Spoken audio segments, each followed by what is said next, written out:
Hello everyone, তো আজকে দেখো আমি অনেক রং বেরঙের কাগজ নিয়ে বসে পড়েছি। আজকে আমি কি বানাচ্ছি ভাবছো তো?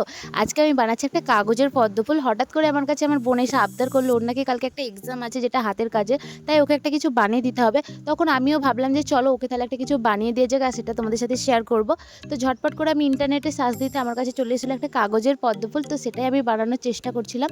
আর এখন বাজে প্রায় রাত্রি 12:30টার মতো। আমি রাত্রি জেগে এটা বানাচ্ছিলাম, কারণ ও আমাকে আগে বলেনি।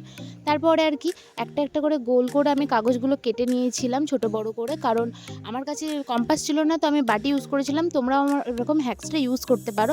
তারপরে দেখো এদিকে আমার একটা একটা করে সব ফুলগুলো বানানো হয়ে গেছে। এবারে একটার উপরে একটা আমি বসিয়ে আঠা দিয়ে এঁটে দেবো। তো দেখো এপাশে আঠা দিয়ে আঁটছে, আর তোমরা যে জিনিসটা দেখছো এতটা সহজ লাগছে, এটা কিন্তু এতটাও সহজ ছিল না, অনেক কষ্ট করতে হয়েছে আমাকে। তারপরে গিয়ে এই পদ্ম ফুলটা বানিয়েছিলাম। তো তোমরাও পারলে ট্রাই করতে পারো এই পদ্ম ফুলটা, আশা করি তোমাদেরও ভালো লাগবে। আর এদিকে দেখো আমার তো পদ্ম ফুলটা বানানো কমপ্লিট হয়ে গেছে, আর এটা কতটা সুন্দর লাগছে তাই না? তো ভিডিওটা এতটাই ভালো লাগলে লাইক করো, কমেন্ট করো, শেয়ার করো, চ্যানেলটা সাবস্ক্রাইব করো।